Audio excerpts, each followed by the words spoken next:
నా పేరు దశరథ. నేను ఇండియన్ పాలిటీ బోధించడం అనేది జరుగుతుంది. ఇండియన్ పాలిటీ అనేటటువంటిది మనకు గ్రూప్ 2లో చూసుకున్నట్టయితే ఇండియన్ పాలిటీ 50 మార్కులకు, తెలంగాణలో గ్రూప్ 2లో ఇండియన్ పాలిటీ 50 మార్కులకు వెయిటేజ్ ఉంటుంది. మరి అదేవిధంగా ఏపీలో చూసుకున్నట్టయితే 75 మార్కులకు ఇండియన్ పాలిటీ వెయిటేజ్ ఉంటుంది.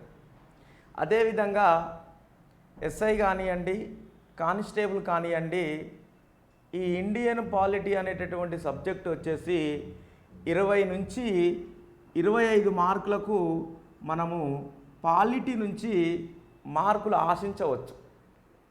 ఇక్కడ తెలంగాణలో వచ్చేసి టీఎస్లో వచ్చేసి ఇండియన్ పాలిటీ వచ్చేసి 50 మార్కులకు, గ్రూప్ 2లో రెండవ పేపర్లో 50 మార్కులకు ఉంటుంది. అదేవిధంగా ఏపీలో వచ్చేసినట్టయితే ఏపీలో పాలిటీ అనేటటువంటిది ఇక్కడ 75 మార్క్స్కు, అక్కడ తెలంగాణలో వచ్చేసి రెండవ పేపర్ 2, ఏపీలో వచ్చేసి పేపర్ 2లో 75 మార్క్స్, తెలంగాణలో ఏపీలో ఈ తెలంగాణలో వచ్చేసి 50 మార్కులు. ఎస్ఐ కానిస్టేబుల్ వచ్చేసి ఇక్కడ జనరల్ స్టడీస్లో పాలిటీ అనేటటువంటి సబ్జెక్టు 20 నుంచి 25 మార్కుల వరకు ఆశించవచ్చు. ఇక మనము పాలిటీ సబ్జెక్ట్లోకి ఒకసారి మనము చూసుకున్నట్టయితే ఈరోజు డెమో అనేది స్టార్ట్ చేయడం జరుగుతుంది. డెమోలో వచ్చేసి ఫస్ట్ రాజ్యాంగ పరిషత్తు,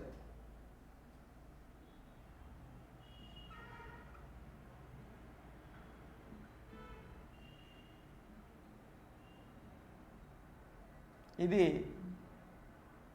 మనకు రాజ్యాంగ పరిషత్తును మనము రాజ్యాంగ రచన, రాజ్యాంగ సభ, రాజ్యాంగ సంస్థ, భారత రాజ్యాంగము సాంఘిక, ఆర్థిక, తత్విక పునాదులుగా మనము చెప్పవచ్చు. భారత రాజ్యాంగ పరిషత్తుని భారత రాజ్యాంగ సంస్థ, భారత రాజ్యాంగ పరిషత్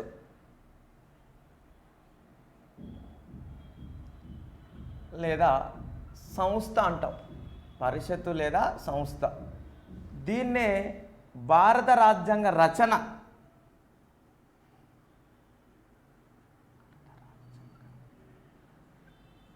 భారత రాజ్యాంగ రచన అంటే ఈ భారత రాజ్యాంగ పరిషత్తుని మనము ఏ విధంగా దీన్ని సంబోధించవచ్చు అంటే భారత రాజ్యాంగ పరిషత్తుని భారత రాజ్యాంగ పరిషత్ సంస్థ అని, భారత రాజ్యాంగ పరిషత్తును భారత రాజ్యాంగ రచన అని, మరి ఈ భారత రాజ్యాంగ రచనని భారత రాజ్యాంగ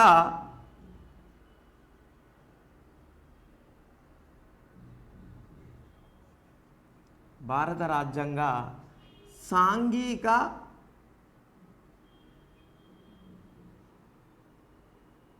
ఆర్థిక,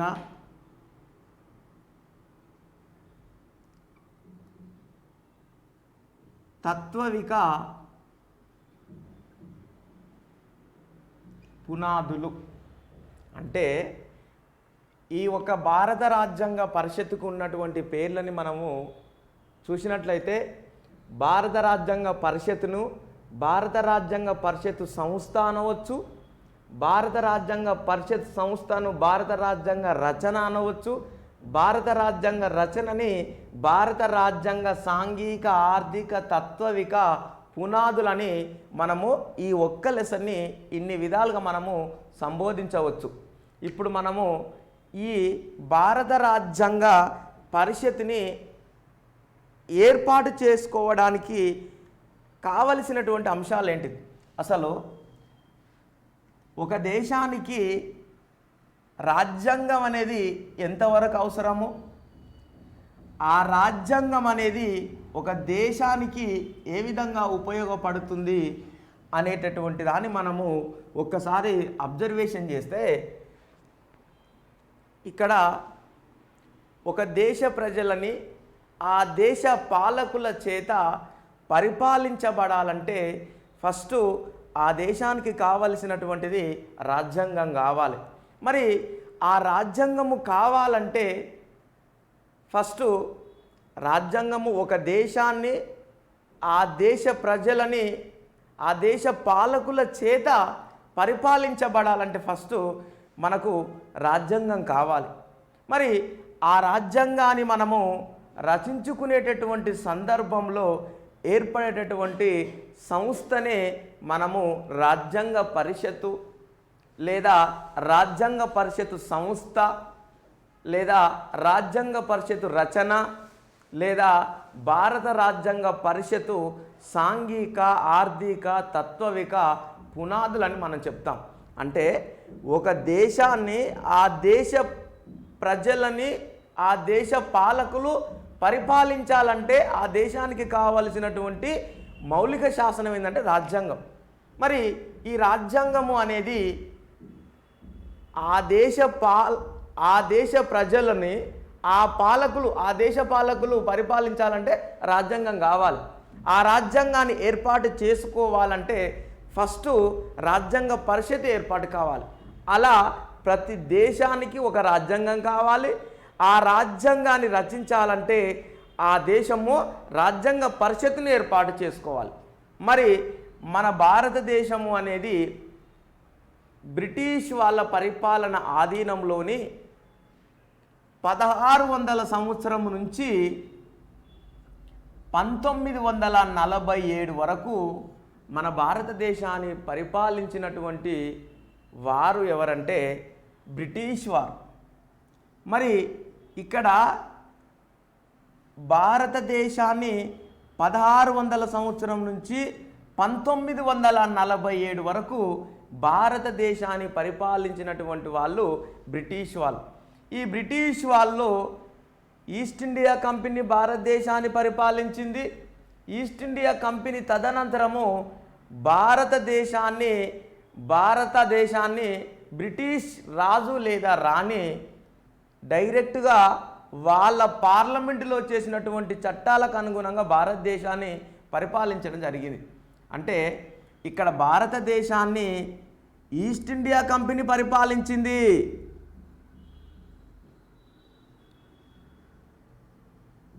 ఈస్ట్ ఇండియా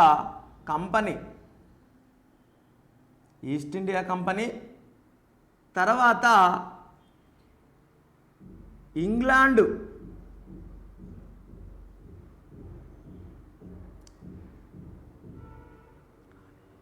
రాణి లేదా రాజు వీళ్ళు ప్రత్యక్షంగా పరిపాలించారు. ప్రత్యక్షంగా భారతదేశాన్ని పరిపాలించారు. ఇక్కడ ఈస్ట్ ఇండియా కంపెనీ భారతదేశాన్ని పరిపాలించింది. ఈస్ట్ ఇండియా కంపెనీ తదనంతరము భారతదేశాన్ని పరిపాలించినటువంటి వాళ్ళు ఎవరంటే ఇంగ్లాండు రాణి లేదా రాజు ప్రత్యక్షంగా పరిపాలించింది. మరి ఈ ఈస్ట్ ఇండియా కంపెనీ వాళ్ళు ఎవరి ఆధీనంలో నుండి భారతదేశాన్ని పరిపాలించారంటే ఇంగ్లాండు పార్లమెంటు చేసినటువంటి చట్టాలకు అనుగుణంగా భారతదేశాన్ని పరిపాలించినటువంటి వాళ్ళు ఎవరంటే ఈస్ట్ ఇండియా కంపెనీ. ఈ ఈస్ట్ ఇండియా కంపెనీ ఎప్పటి నుంచి ఎప్పటి వరకు పరిపాలించిందంటే భారతదేశాన్ని 1600 సంవత్సరం నుంచి 1853 చార్టర్ చట్టం వరకు భారతదేశాన్ని పరిపాలించినటువంటి వాళ్ళు ఈస్ట్ ఇండియా కంపెనీ. అంటే 1600 సంవత్సరం నుంచి 1858 సంవత్సరం వరకు బ్రిటిష్ వాళ్ళ ఆధీనంలో నుండి పరోక్షంగా భారతదేశాన్ని పరిపాలించినటువంటి వాళ్ళు ఎవరంటే ఈస్ట్ ఇండియా కంపెనీ. ఈ east India company British parliament చేసినటువంటి చట్టాలకు అనుగుణంగా ఈస్ట్ ఇండియా కంపెనీ భారతదేశాన్ని పరిపాలించింది. ఈ ఈస్ట్ ఇండియా కంపెనీ ఎప్పటి నుంచి ఎప్పటి వరకు పరిపాలించింది భారతదేశాన్ని అంటే 1600 సంవత్సరం నుంచి 1853 సంవత్సరం వరకు పరిపాలించింది. భారతదేశంలోని ఈస్ట్ ఇండియా కంపెనీ కాలంలో చేసినటువంటి చట్టాలను ఏమంటారంటే చార్టర్ చట్టాలు అంటారు.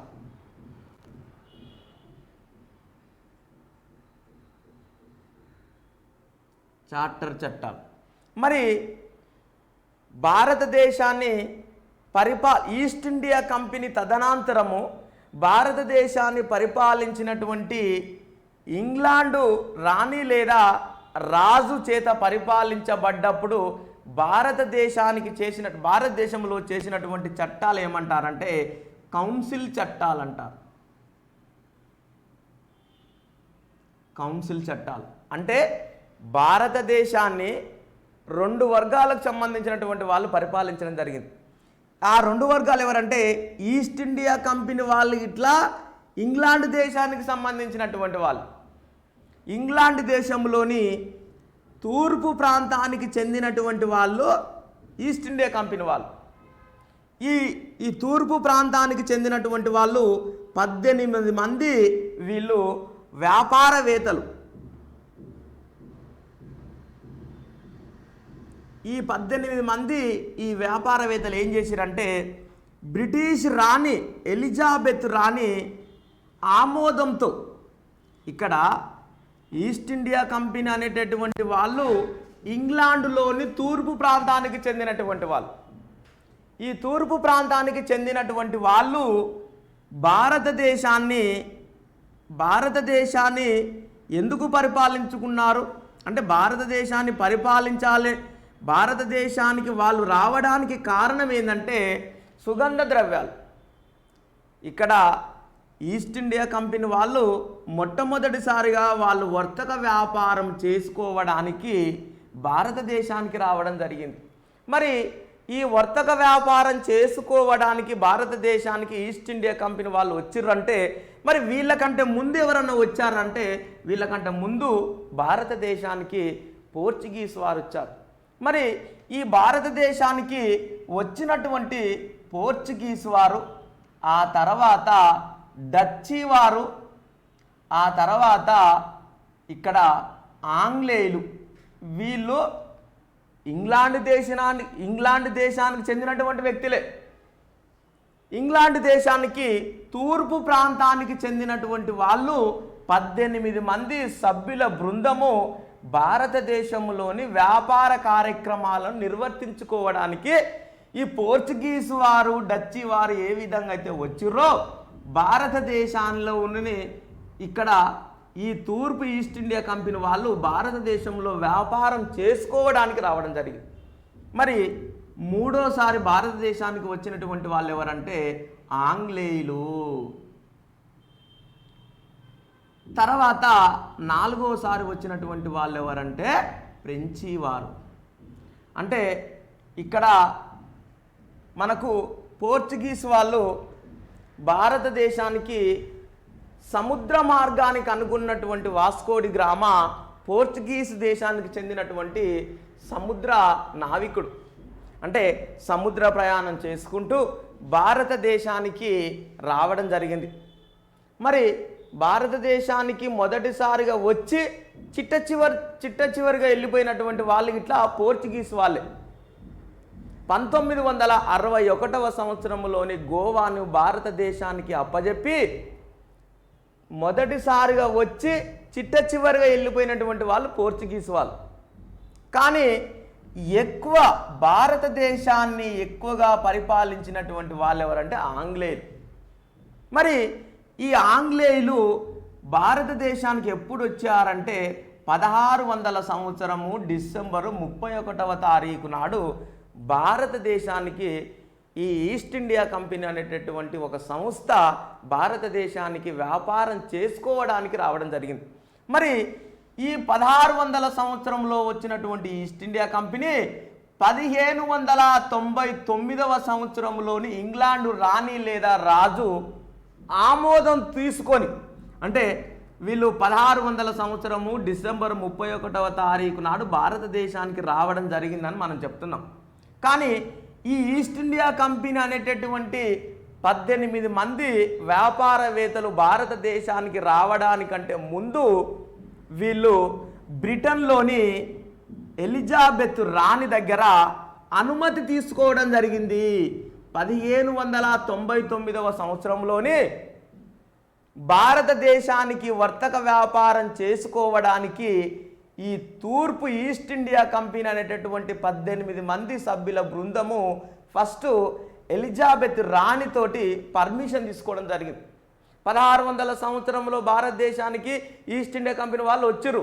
1600 సంవత్సరం కంటే ముందు 1599వ సంవత్సరంలోని ఈ 18 మంది సభ్యుల బృందం ఏం చేసిందంటే, మనము ఫస్ట్ భారతదేశానికి పోవాలంటే మన ఇంగ్లాండ్ రాజు లేదా రాణి అనుమతి ఫస్ట్ మనం పొందాలి. మరి ఈ అనుమతి పొందింది ఎప్పుడంటే 1599వ సంవత్సరంలోనే ఈ బ్రిటిష్ రాణి లేదా రాజు దగ్గర అనుమతి పొందినటువంటి ఈస్ట్ ఇండియా కంపెనీ అనుమతి పొందినటువంటి వ్యక్తి ఎవరంటే విలియం హాకిన్స్.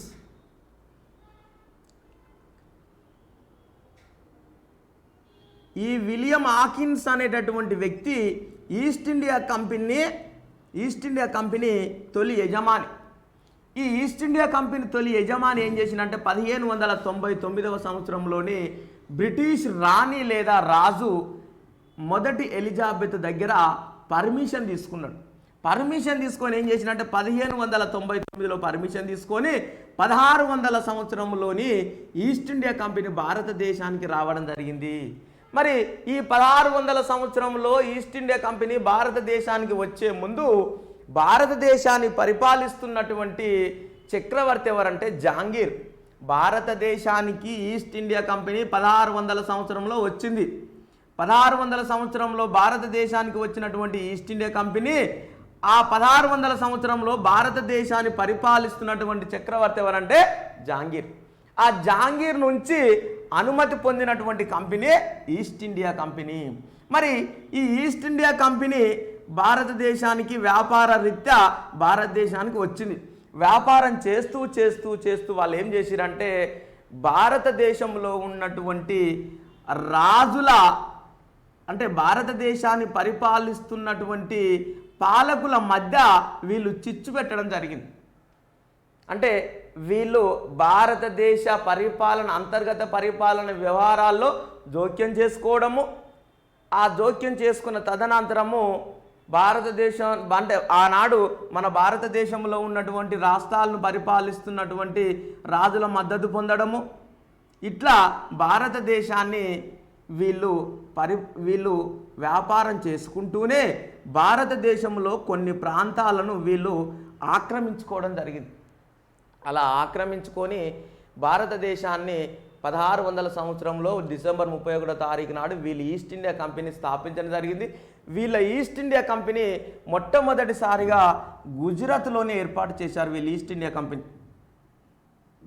గుజరాత్లో ఏర్పాటు చేయడం అనేది జరిగింది. ఓకే.